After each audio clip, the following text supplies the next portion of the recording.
Boa tarde. Meu nome é Claudete e eu vou apresentar hoje uma breve palestra a respeito do capítulo 7 do Evangelho segundo o Espiritismo, Bem-aventurados os pobres de espírito. A princípio, pensamos quem são os pobres de espírito? Porque a gente tem o costume de dizer, nossa, aquela pessoa é pobre de espírito. Mas não é isso que Jesus nos trouxe. Pobre de espírito não são os tolos, os imbecis, pessoas sem nenhuma moral, sem nenhum amor, vamos colocar assim. Não. Os pobres de espírito são as pessoas que sentem o amor a Deus, o respeito a Deus, que se inclinam para Deus. Ele coloca sempre o pobre de espírito como umas pessoas humildes. Ele refere a humildade do menino, aquele menino que está aprendendo, que está buscando orientação. São os humildes de coração, aquelas pessoas que estão constritas, que têm peso nos seus ombros. As pessoas que realmente estão passando por grandes dificuldades em todos os sentidos. Essas pessoas, elas buscam a Deus. E a diferença que se pode fazer entre essas pessoas que colocam Deus acima de tudo, que colocam Deus guiando a sua vida, que colocam as suas dificuldades nas mãos de Deus efetivamente, com aquelas pessoas que são, ele coloca assim as pessoas que são ricas, os poderosos, mas aí não é uma questão de riqueza econômica, mas aquela sensação de poder, estou acima de tudo. Eu tenho todos os bens materiais, então eu tenho o poder.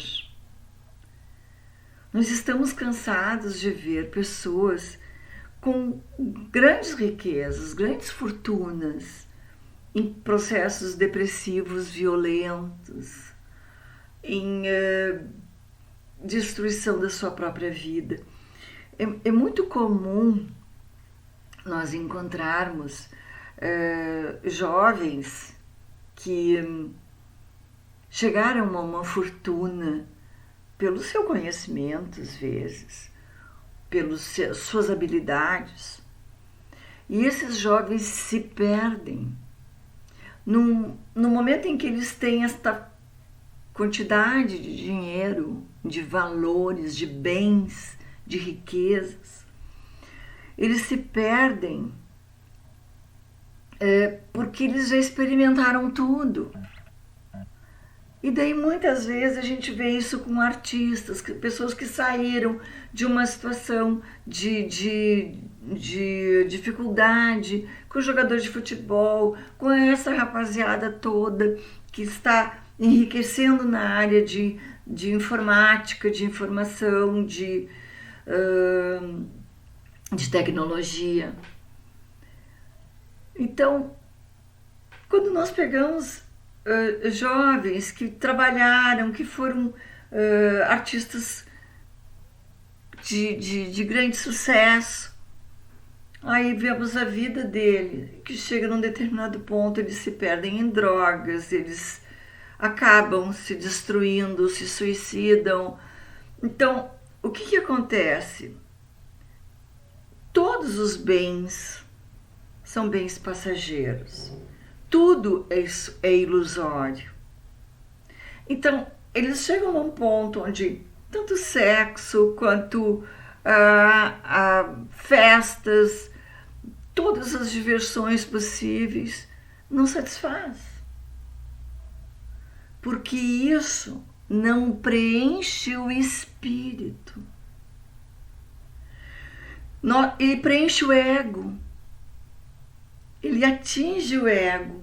Os bens materiais, eles vêm satisfazer o ego da pessoa, mas não o espírito. Então, eles começam a sentir aquele vazio. Eles sentem que não existe mais nada. Eles não se satisfazem mais com as festas. Eles não se satisfazem mais com o glamour todo. E aquelas pessoas que chegam nesse ponto e não conseguem perceber que existe alguma coisa muito maior do que tudo isso, que é Deus, elas acabam sucumbindo. E daí nós vemos grandes tragédias, tristezas, dores de pessoas assim que nós admirávamos como artista ou com qualquer sentido, que acabam morrendo por overdose, cometendo suicídio, fazendo loucuras, brigando, sendo presos.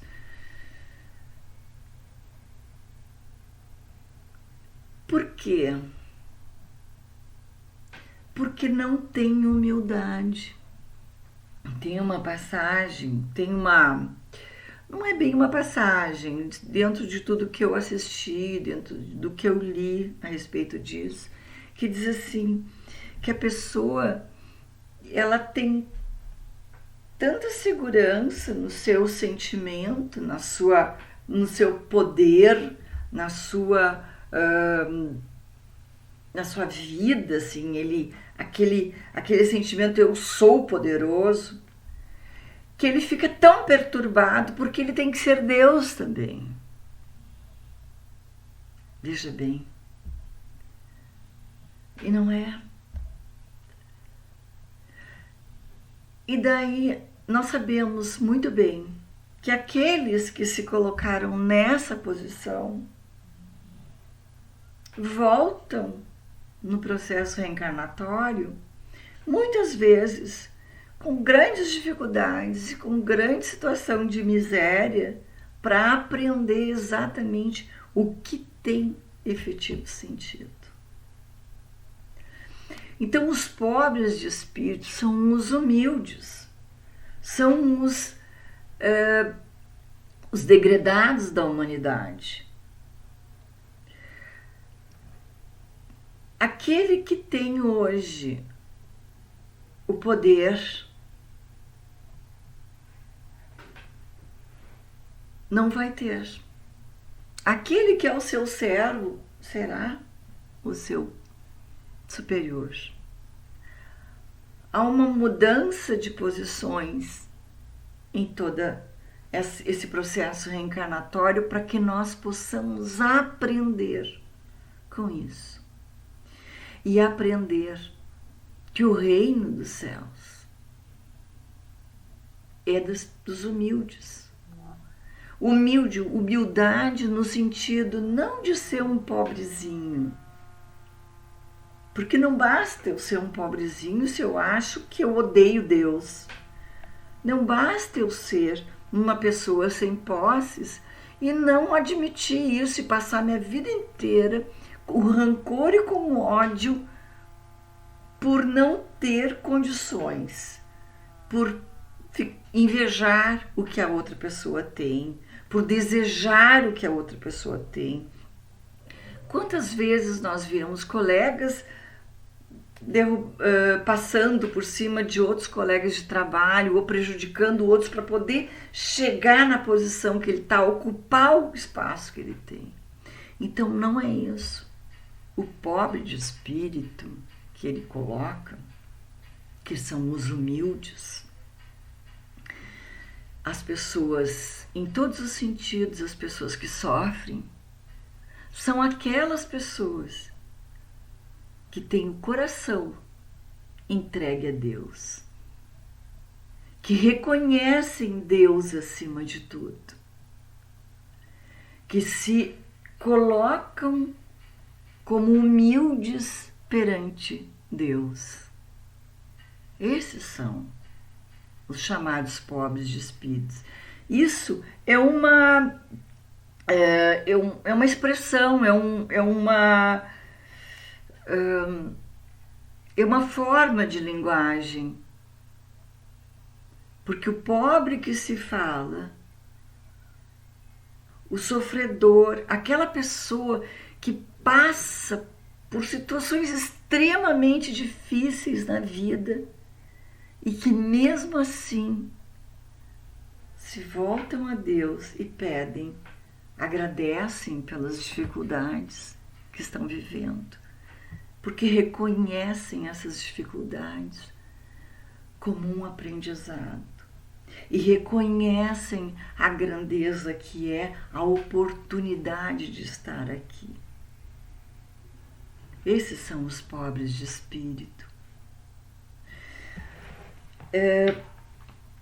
Eu tenho algumas coisas que eu copiei aqui, uma passagem de Emmanuel que diz assim: tudo que os homens contemplam, ou é morto ou está morrendo. Porque nós somos exatamente iguais. E não adianta a minha superioridade, a minha arrogância, porque eu sou exatamente igual ao meu irmão, seja ele de que lugar for, de que raça for. O que nos faz melhor, superiores, é exatamente essa humildade perante Deus. E o sofrimento, aquela pessoa que realmente passa por dificuldades e que continua positiva, vendo, agradecendo a Deus pela sua situação e pedindo a Ele ajuda, porque nós podemos pedir, Ele está aí para isso, para nos ajudar, não só para isso, obviamente, mas Ele sempre vai estendendo a mão para nós. Então, o que realmente se coloca é isso. O pobre de espírito é uma expressão. Tem uma situação assim, quando Deus aparece sobre a sarça ardente, né? Por que Deus não poderia aparecer em cima de uma roseira, de umas flores, de uma coisa assim? Ele é Deus, ele pode escolher qualquer lugar. Ele disse que a sarça ardente, que o seu povo hebreu naquela época, era escravo, estava sofrendo muito. Então, que essa sarça com espinhos foi escolhida para dizer que Deus também está sentindo, também está com o seu povo que está sofrendo, está junto desse povo, que somos todos nós hoje.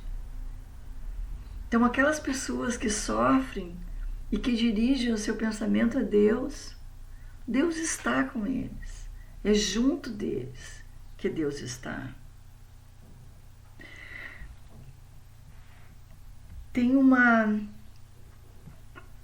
que é o poder do Espírito, que é a humildade. Tem uma passagem que Emmanuel diz que é a humildade de Jesus.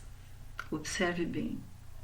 Porque Jesus era humilde para com Deus, ele era o pai dele, ele tinha coragem.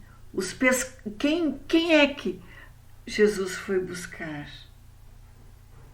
Ele poderia buscar os ricos, né? Os estudiosos, as pessoas que compreendiam, que conheciam as leis. Mas Quem foram os seus seguidores? Quem ele buscou como apóstolos? Os humildes, os pobres, que enxergaram ele, que viram a Jesus. Estas pessoas é que foram buscadas, mas Jesus também mostrou que não são todos os ricos, não é todos. Isso é uma prova, a riqueza é uma prova, é uma provação. Tanto que ele foi almoçar, foi cear junto a um cobrador de impostos, que resolveu devolver, que se humilhou perante Deus e viu que o que ele estava fazendo não estava certo. Aí eu quero finalizar com uma coisa linda que eu vi de Emmanuel, que diz assim, que Jesus nasceu nas palhas de uma manjedoura e se despediu numa cruz. Se Jesus foi tão humilde, quem somos nós? Nós devemos seguir o seu caminho. Essa é a nossa missão. E nós vamos seguir. Vamos aprendendo e vamos conseguir. Espero que tenha ajudado um pouco mais, um pouco que seja, né? Para esclarecer essa passagem, que ela é muito mais profunda, tem muito mais coisa. Pensem nessa passagem, leiam ela no Evangelho, tá bom? Fiquem com Deus e até a próxima vez. Um grande beijo.